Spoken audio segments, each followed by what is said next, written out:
Buon pomeriggio e buon capodanno dall'ippodromo Arcoveggio di Bologna. Prima corsa del 2023 riservata ai gentleman.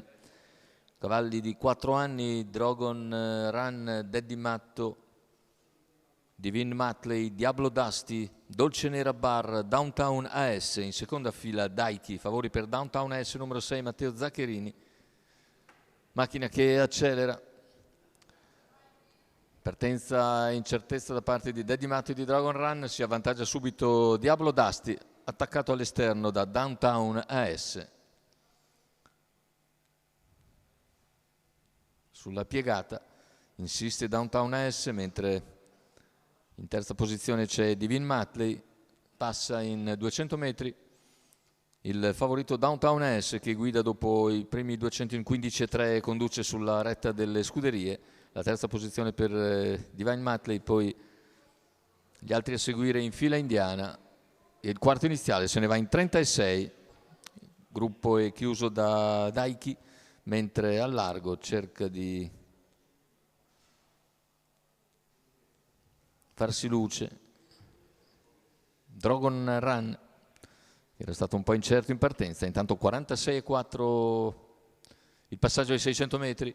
Davanti alle tribune in vantaggio Downtown AS, seguito da Diablo Dusty. All'esterno avanza Dragon Run, trascinandosi Daiki. Lungo la corda seguono Divine Matley e Dolce Nera, mentre in coda, dopo l'errore iniziale, Daddy Matto. Tanto cavalli che stanno per completare la piegata che porta al chilometro, che Downtown AS percorre in 1:16,6. Seconda posizione per Diablo Dusty, all'esterno Dragon Run, poi lungo la corda c'è Divine Matley quando sposta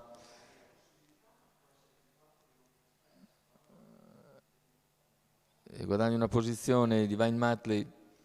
Dragon Run all'esterno, per il momento però non riesce a portarsi sulla testa e Downtown S può accelerare. In schiena c'è però Diablo Dusty che diventa l'avversario più insidioso, ha però un'incertezza e sbaglia il completamento della piegata, così numero Downtown 4 Diablo Dusty se ne può andare per proprio conto e concludere netto vincitore, primo vincitore dell'anno 2023 Downtown S. Secondo posto per Dragon Run, al terzo finisce Divine Matley, 1:15,7 con 29,9 a chiudere.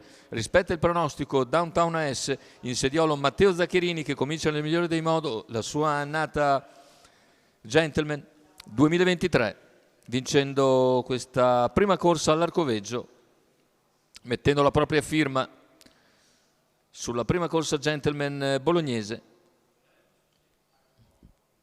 L'allievo di Holger Ehlert, del signor Francesco Imbesi, vince da lontano Downtown AS e Matteo Zaccherini.